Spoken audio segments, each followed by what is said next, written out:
Hey there, welcome back to Ash Malls Minis. My name is Ash, and today I'm going to attempt to build my very first 1 to 144th scale dollhouse. So 1 to 144th scale is the equivalent of 1 to 12th scale in a 1 to 12th scale dollhouse. And it is tiny. I've never worked this small before, but I'm going to give it a go. So this particular house is a scaled down model of the dollhouse it's going to end up in, and that's the Duracraft Chelsea. I made a really rough drawing of the pieces I'm going to need, 2 for the sides, 1 for the back, and then I'll need floor pieces and the interior walls.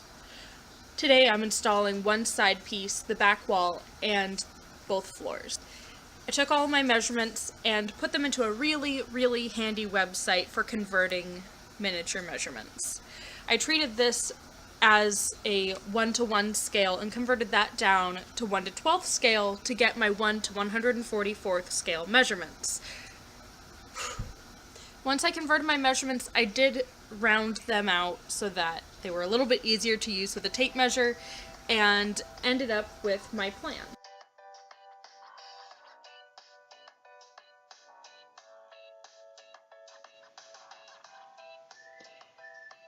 So I'm using Gorilla Wood Glue to glue multiple popsicle sticks side by side so that I have a larger piece of wood to cut my pieces out of. I'm trying really hard to only use materials that I have lying around the house from other builds. Just try to make everything a little bit more accessible. I did pre-cut most of my pieces, but I'm going to show you how I cut out my second sidewall piece because it's one of the more difficult pieces to cut out. Once the wood glue sets up a little bit, I'm going to take the first piece that I cut out according to my measurements, and I'm just going to trace it onto the new piece of wood.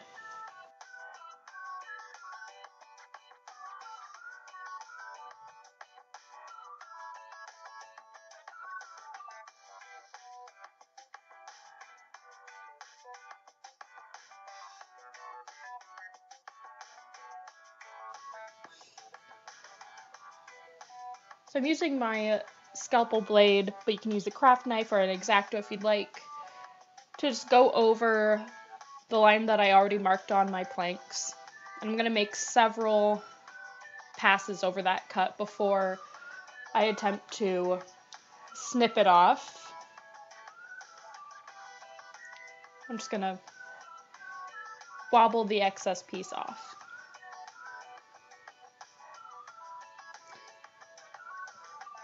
And this is going to involve a lot of little trimming up, and then we're going to do the other side.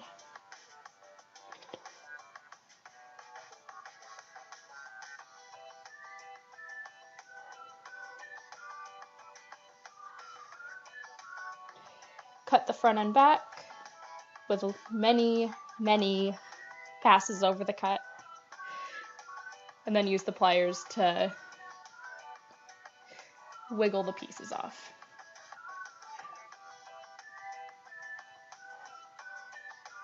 And then always cut away from you if you're using a blade to trim up your edges, or anytime you're using a craft knife.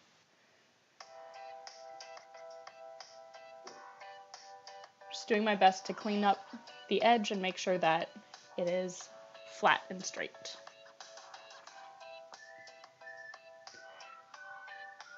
And comparing it to the original, I still have a side piece I need to cut off and the bottom.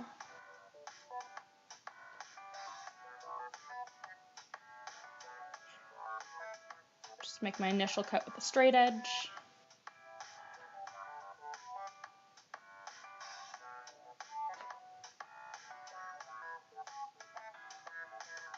Make sure no fingers are in the way of the craft knife.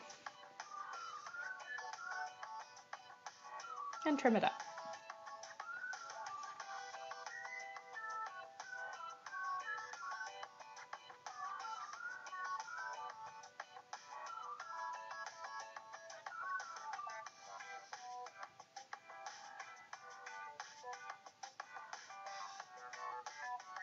So I did say earlier, never, ever, ever to cut towards yourself. Do as I say, not as I do.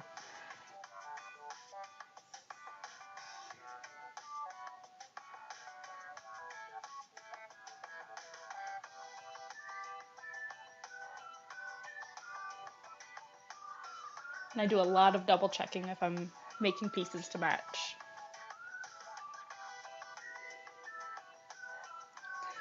All that's left to do is cut the bottom edge to make sure that's nice and flat, and we'll have a matching piece.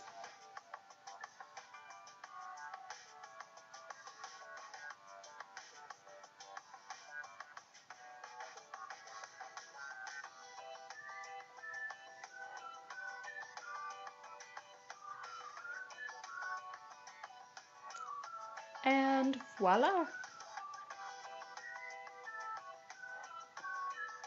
So these will be the two side walls of the dollhouse.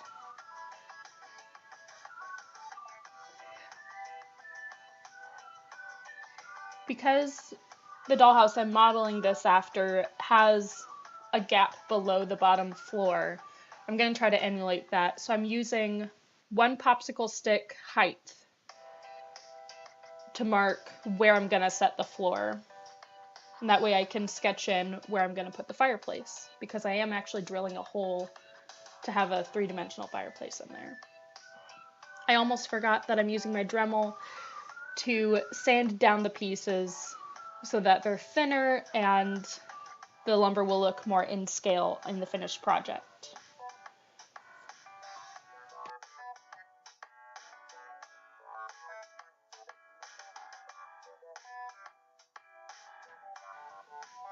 I sketched in about where I want the windows and doors to be, and I'm actually not going to cut them out with a blade.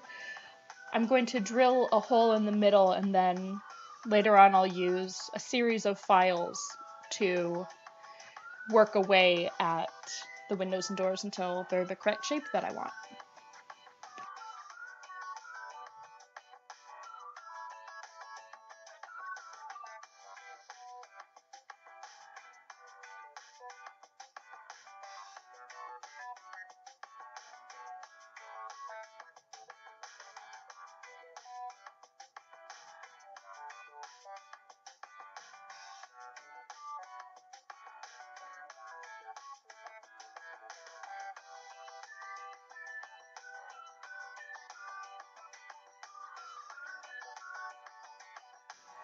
To get the corners really tight, I'm using a 3-sided file. That way I can work on one side of the corner at a time.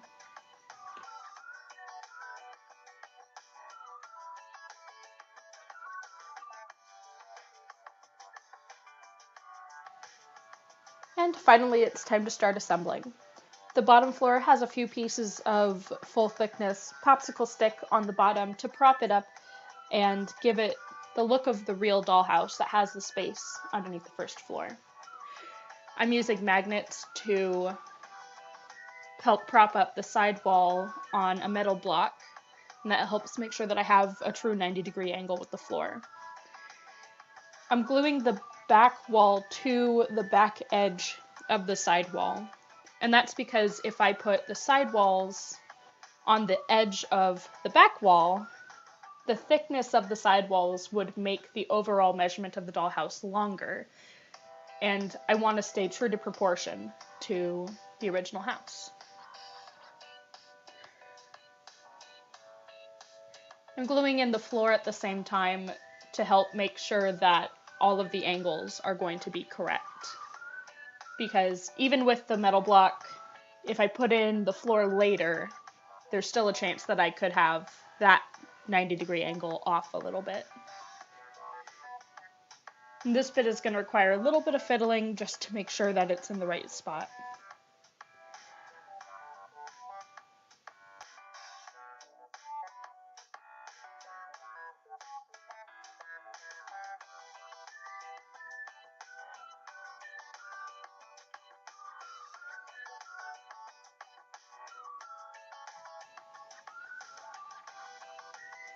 Once the glue is set enough that it's not going to fall apart, I'm taking the dollhouse off the metal block so I can make any final adjustments if I need, but I think this turned out pretty good.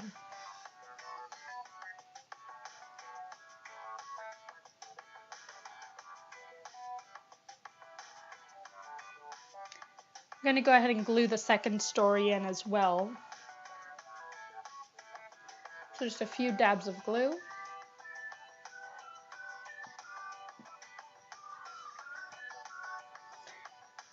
And setting it into place. The floor pieces are slightly shorter than the back wall to allow space to insert a second side wall later on. And that way, the edge of the second side wall will be flush with the back wall.